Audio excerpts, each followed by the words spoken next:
Hey guys, so this episode of Diving Deep, we are doing something a little bit different. Sylvest, my head of video, and he's our new personality in Revolution. So Sylvest, introduce yourself. Okay, so hi guys, I'm Sylvest. As you all know, I'm the head of video for Revolution, and been producing the works that you've seen for the past 2 years on YouTube.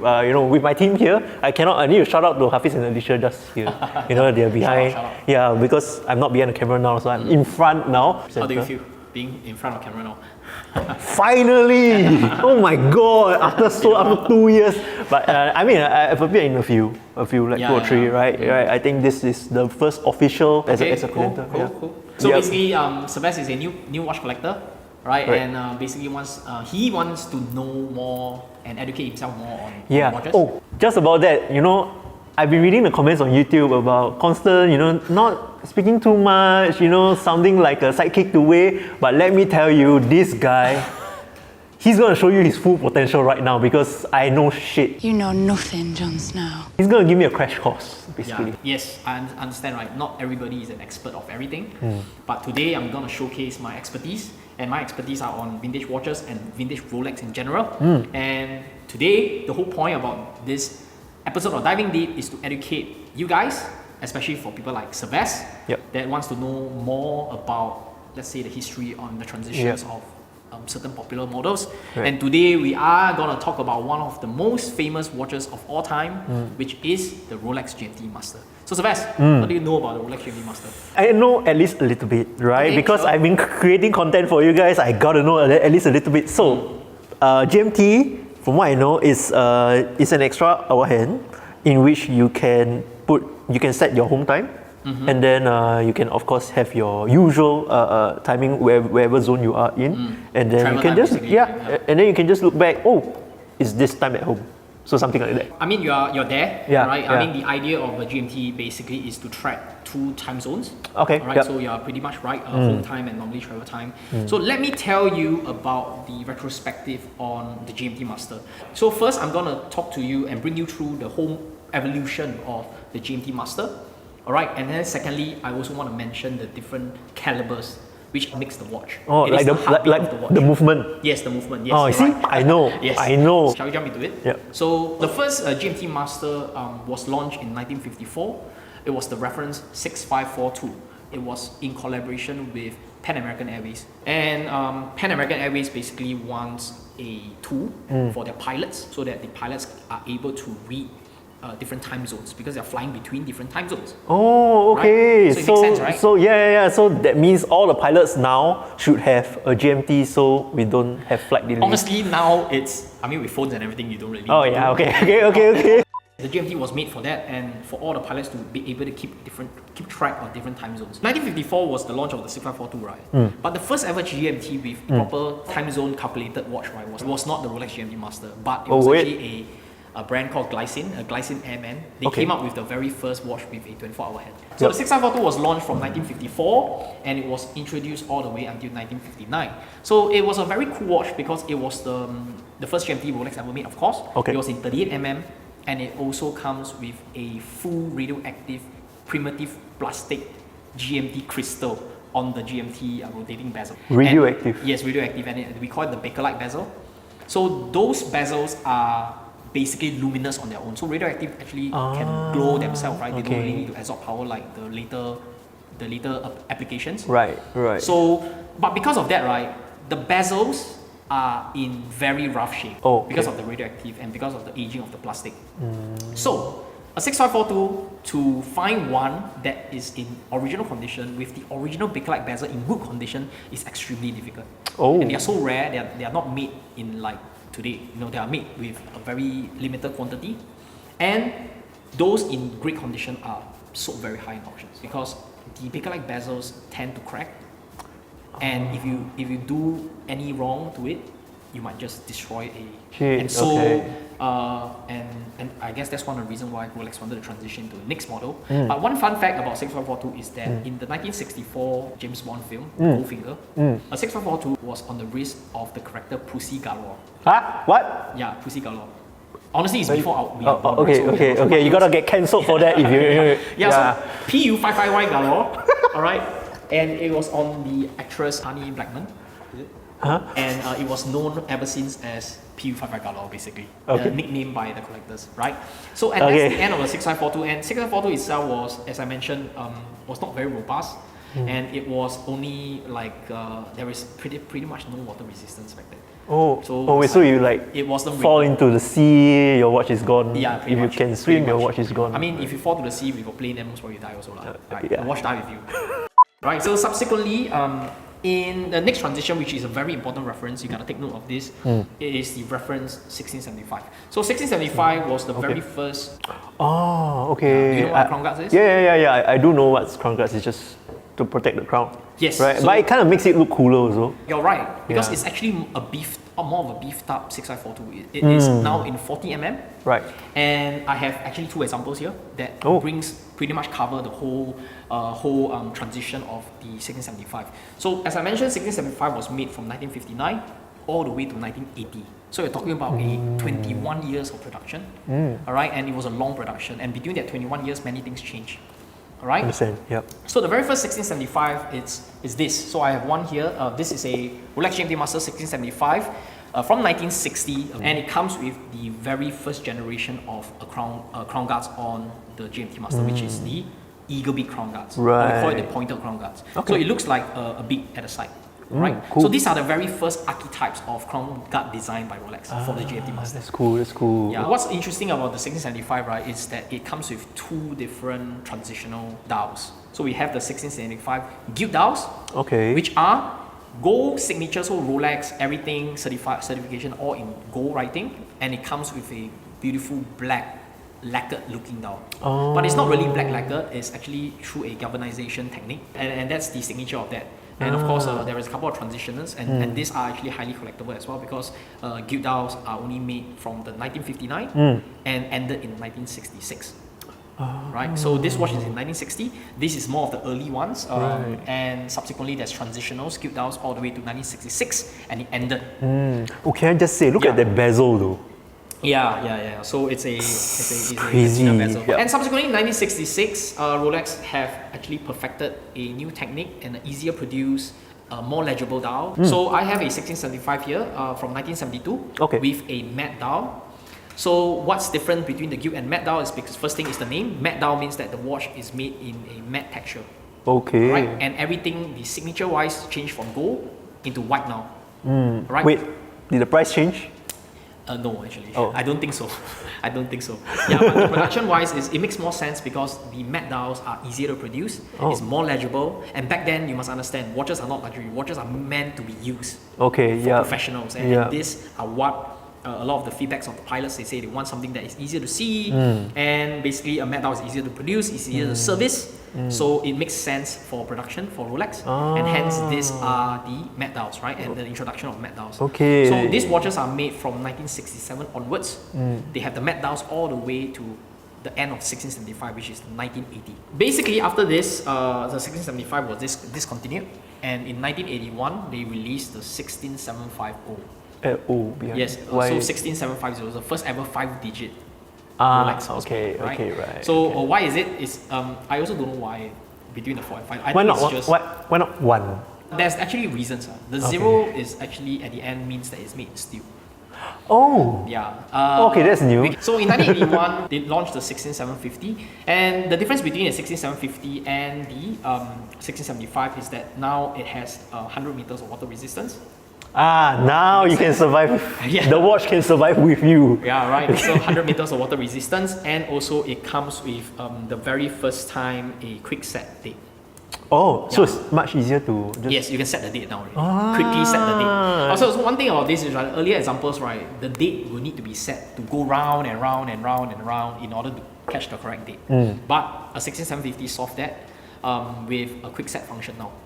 Cool. So much better. So the 16750 comes with matte dials first, and then they introduce the black glossy dials with white gold surrounds, which is the dials that you see today. Nowadays, right. One thing I need to note is like all of these watches from the gilt dials all the way to the end of the matte dials, all of the luminous material, the hour markers, the hands that you see are made from radium, transition into tritium, anything that is not white gold surrounds.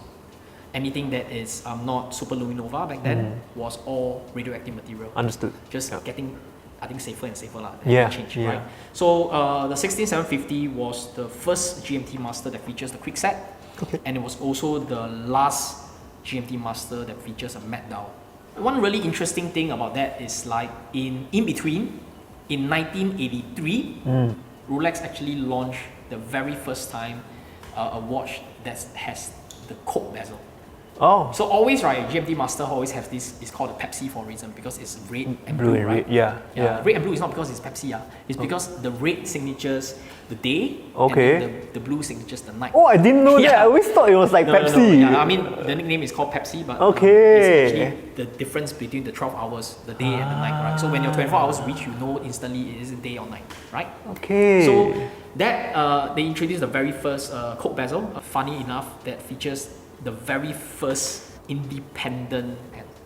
So what I meant by that is like the 12 hours work concurrently with 24 hours. Correct, yeah. So if you look at the dial, it's 12 hours, right? If you look at the GMT hand, right, it moves 2 times slower than the main hour hand that you have on the dial, because one is a 12-hour hand and the GMT hand is a 24-hour hand. Right. But it can only be set and it's concurrent, that means it works together, right?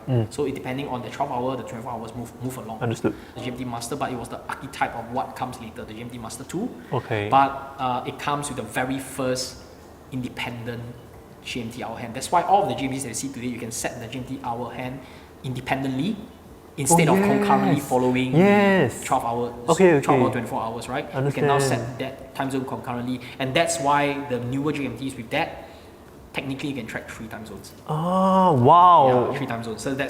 So we call that watch itself the Fat Lady. Wait. Yeah, 1676. Not appropriate. It was called a Fat Lady because the caliber that was put in with the new independent hand was bigger. Okay. So they beefed up the case a little bit. Right. But overall the design is still very similar to the watches that they have back then. Okay. But during 1988, right, they discontinue the 16750, all right, and they launched the reference 16700. Don't ask me why they take away the 50. Yeah, so yes, I was going. So in 1988, they launched the 16700. So 16700 is a really interesting reference and also an important one because it was the final GMT Master that has the 12 hours and 24 hours concurrent movement. It was made until 1999. Okay. Right, it was the final version of a GMT Master that has, as I said, 12 and 24 hours concurrent format. All right, but now they feature the sapphire glass. So the 16700 comes with sapphire glass, and it is quite interesting. It's because from that day on, there's no more plastic crystal anymore. Yeah, I mean, so that's the end. You know, modern watches. Yeah, that's right. Pretty much sapphire glass anyway. But another crazy stuff is that, so as I mentioned, a Fat Lady, right, was introduced for 83 and was made until 88. It was discontinued in like 5-6 years because it made way for the 1989 launch of this watch, the 16710 GMT Master II. So 1988 they launched the 16700. Okay. All right. Same look, same size, everything, but the movement is the older one. It is still a 24 hours format. Right, not independent. Right? Okay. Yes. But the GMT Master II, it introduced serially the independent hour hand, right? Okay. But 16700 was launched in 88 to 99. 16710 was launched from 89 to 2007.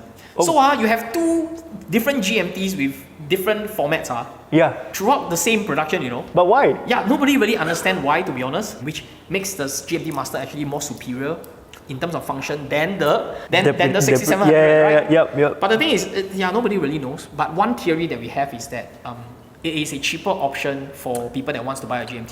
16700 is actually cheaper than 16710. Okay. Alright, so this is one of the most important watch for Rolex because this is the one that set the path for all modern Rolexes. GMT that comes after this. After that, in 2007, Rolex introduced the very first modern GMT Master II, basically. You're looking at the reference 116710, which is a 40mm beefed up case that you see in Rolex GMT Master today. It was unchanged since 2007. And you do have the one with the full black bezel, but a black Cerachron bezel, a ceramic bezel. Yeah. So all of the GMT Masters that you see before, from Bakelite and then into anodized aluminum bezel, it was only until 2007 they launched the very first ceramic bezel, or Rolex called it the Cerachrome bezel. Yeah, and that was in full black in 2007 with the 116710 with the green 24-hour hand. Why so long the number? After 2000s, every watch that was introduced after 2000, right, has an additional 1 in front. And from 2007, that was the very first modern GMT Master that you see today, full black with the green 24-hour hand, and that was made all the way until succession of 2018, when the GMT Master II with the new movement is here. Or in between of that, they also launched this. So this is one of the new modern Rolex's GMT Master II that we have today, and still in production today. This is the root beer. Named by the masses. Yes, named by the masses, but it's not the 116710 anymore. It is a 12 instead, because of the new movement. As you can see, the Swiss made crown. Oh yeah. Yeah, that means that this watch has the new movement. So this was introduced in 2018, and that was also when the Pepsi came back. Oh. So this series of watches is the new generation of the modern GMT Master II with the new movement, and of course comes with many other different variations nowadays. Right. All right, and so yeah, this was the most modern. So you can actually see between the very first archetype of the very early GMT Master with the crown guards, the 1675 gilt dials, and then you see the modern GMT Master II. You can see that the resemblance, the DNA is actually there. Yeah. Right? Yeah. So you have the crown guards, you have the 24-hour bezel, you have all of the DNA of the dial format is all there as well. But of course, much more beefed up, as I mentioned. You look how beefed up the case is compared to the vintage one. Right? Okay. So this is pretty much the whole outlook and the transitions of the GMT Master in general.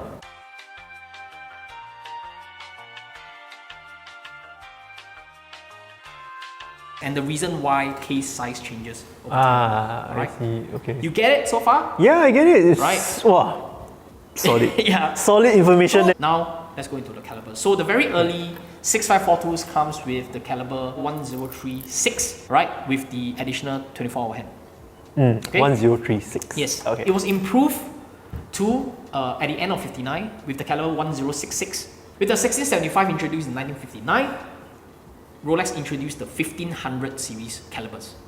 So for the very first 1675 like this, right, in the early days, before 1965, it was the caliber 1565.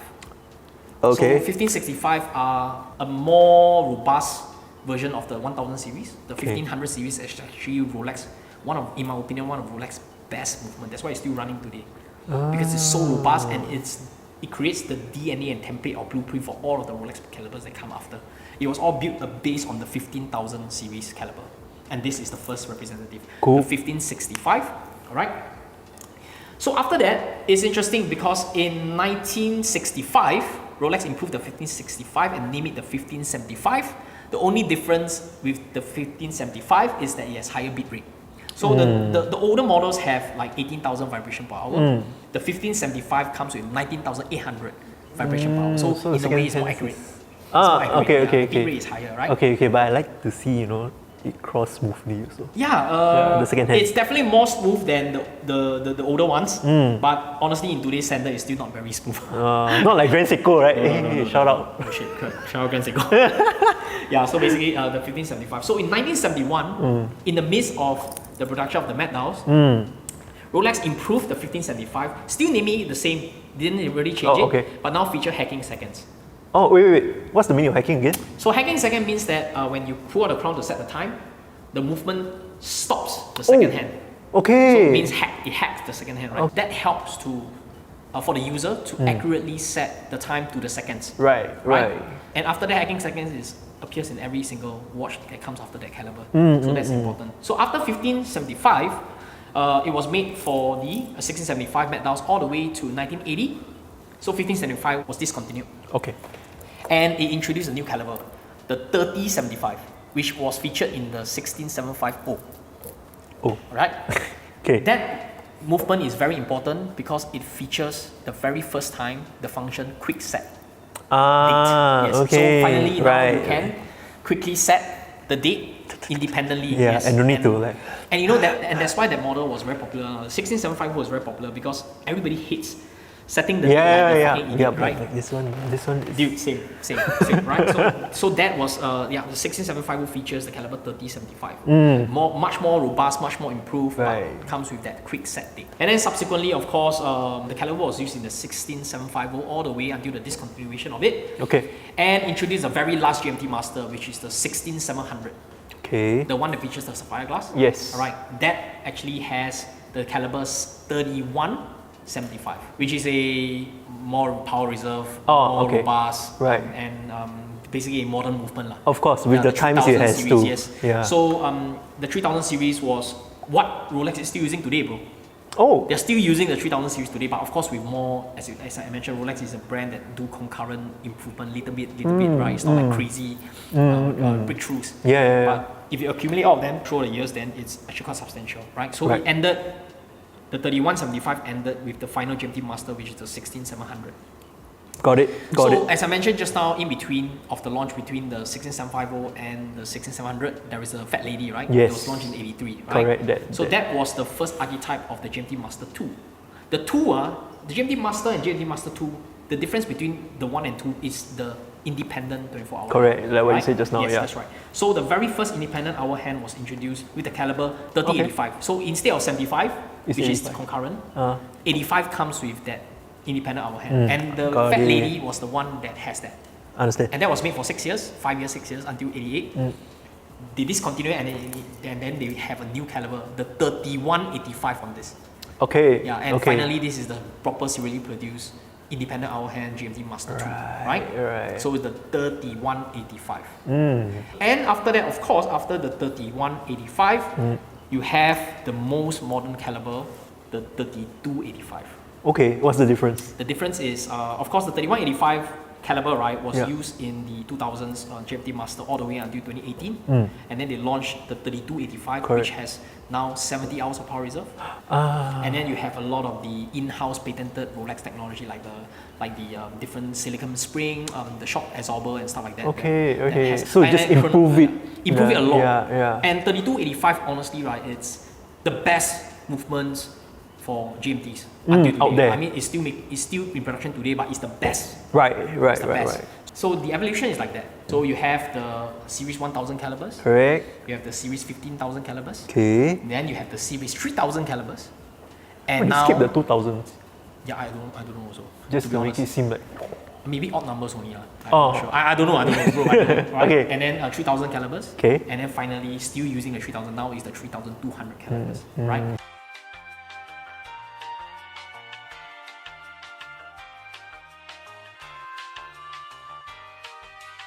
This is the whole timeline of what the GMT Master is, right? From the models all the way to the calibers, right? And this is just a general outlook of the Rolex GMT Master history and the retrospective of what GMT Master is from the start to today. Right. So it's a lot. Of course, it's a lot. It's a lot of numbers. But the thing is, like, within those references, there is actually a lot of deep cuts into it, like the different dial types, the different case, the different bracelets and stuff like that. But we're just gonna do a general thing because I think it's a bit too much for you. No, bro. I want to learn more.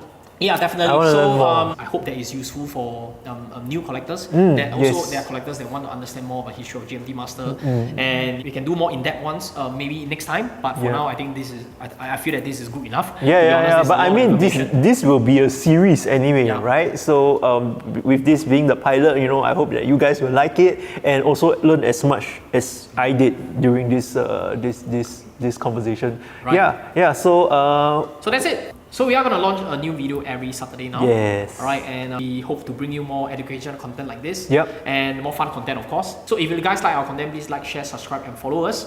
And yeah, I guess I'll see you next week. See you next week. Ciao. Thanks, bro. Thanks, bro.